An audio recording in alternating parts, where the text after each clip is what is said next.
We've all heard the saying, "You can't pour from an empty cup."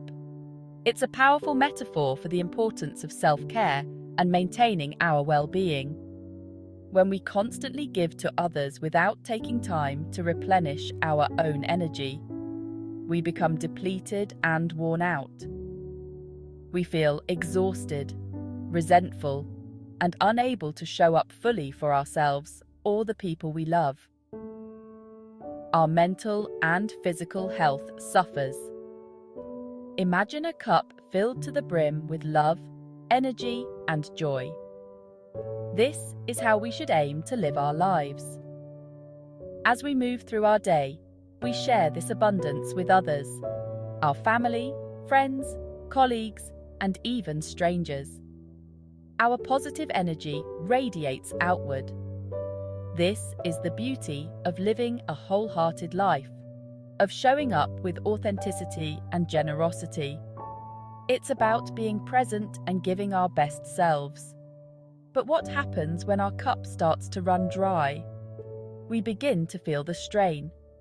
We may find ourselves feeling irritable, impatient, or overwhelmed. Our ability to cope diminishes. Our fuse shortens. Our patience wears thin, and our capacity for empathy diminishes. We become less effective in our interactions. We can't keep pouring from an empty cup. It's unsustainable and unhealthy.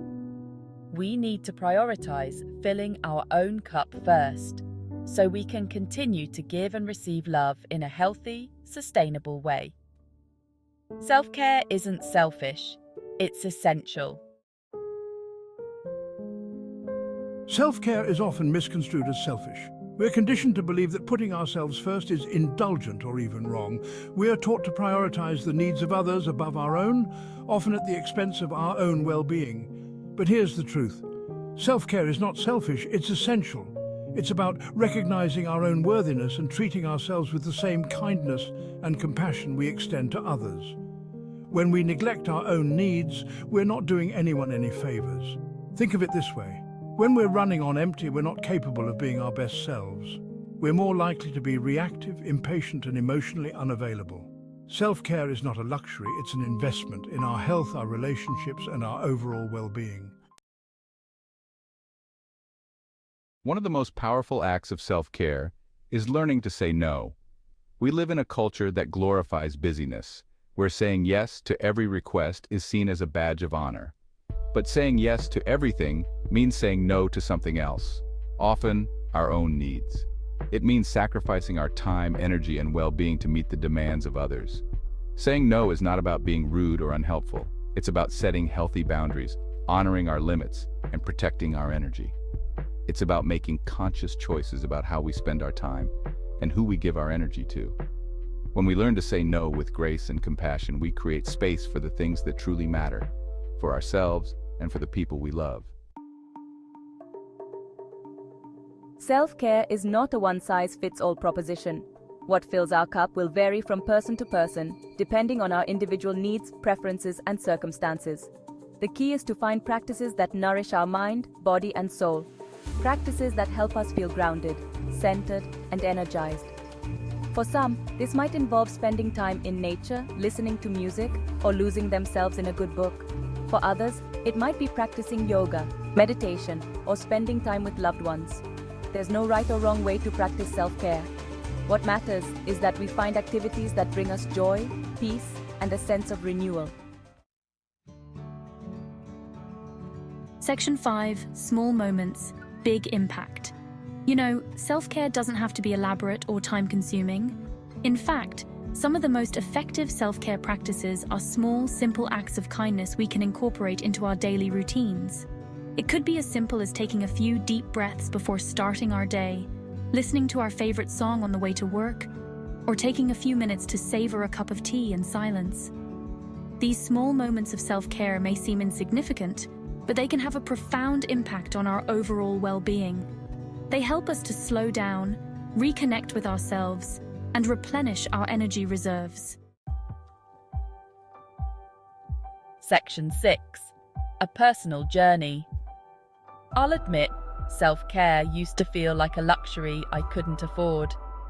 I was always caught up in the hustle and bustle of daily life. As a researcher and writer, my work often consumed me. Deadlines loomed over me like dark clouds, and I felt the weight of expectations. I felt pressured to be constantly productive, always available, and always on. The digital age made it even harder to disconnect.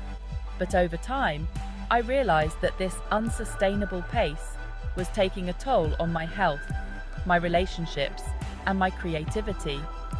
I was losing touch with what truly mattered. I was burnt out, exhausted, and running on fumes. My body and mind were crying out for a change. It was then that I began to understand the true meaning of self-care. It wasn't just a buzzword, it was a lifeline.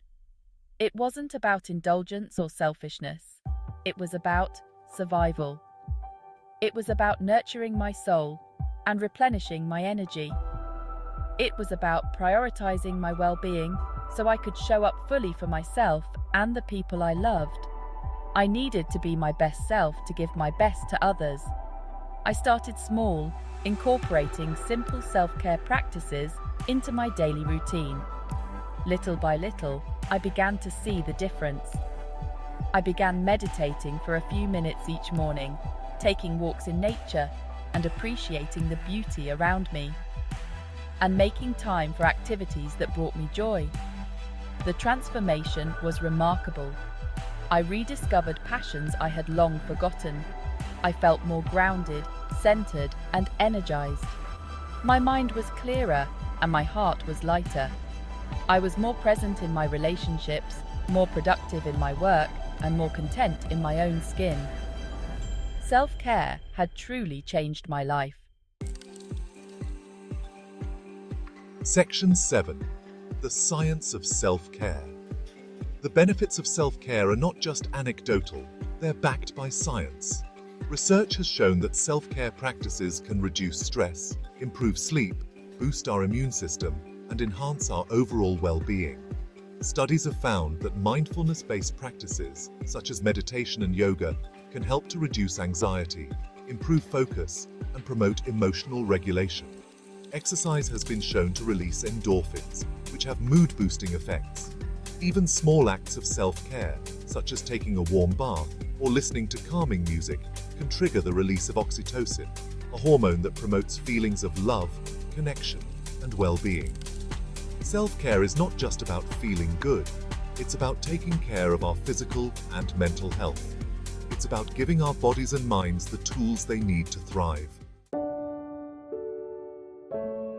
Section 8. Ripples of Compassion. When we prioritize our own well-being, we create a ripple effect that extends far beyond ourselves. When we're feeling grounded and centered, we're better able to show up for others with patience, compassion, and understanding. We're less likely to be reactive or easily triggered, and more likely to respond to challenges with grace and resilience. Our capacity for empathy expands, allowing us to connect with others on a deeper level. We become more present in our relationships, more attuned to the needs of those around us, and more capable of offering genuine support. Self-care is not a selfish act. It's an act of radical compassion. It's about recognizing that our well-being is interconnected with the well-being of those around us. Section 9. Choosing ourselves, choosing joy. In a world that constantly demands our time, energy, and attention, it's easy to lose sight of our own needs. We often find ourselves overwhelmed by the endless to-do lists and responsibilities. We get caught up in the hustle and bustle of daily life, neglecting our own well-being in the process. The constant rush leaves us drained and disconnected from our true selves. But here's the truth. We deserve to prioritize our own happiness. We deserve moments of peace and contentment.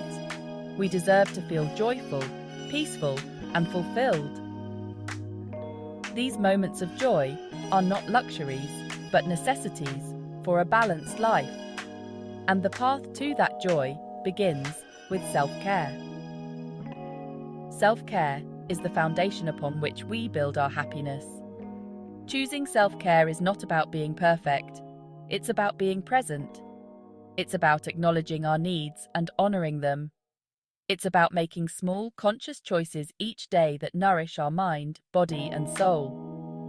These choices accumulate, creating a ripple effect of positivity in our lives. It's about giving ourselves permission to rest, recharge, and reconnect with our own inner wisdom. Rest is not a sign of weakness, but a source of strength. When we prioritize our own well-being, we open ourselves up to a world of possibility. We become more resilient, more creative, and more connected to those around us. We create space for joy, creativity, and connection to flourish. These moments of connection enrich our lives and deepen our relationships. We step into our power, embrace our worthiness, and live a life that is authentically our own. We become the best versions of ourselves. So, let us choose ourselves. Let us choose joy. Let us make a commitment to our own well-being. Let us fill our cups to overflowing so we can continue to share our light with the world. When we are full, we can give more generously to others.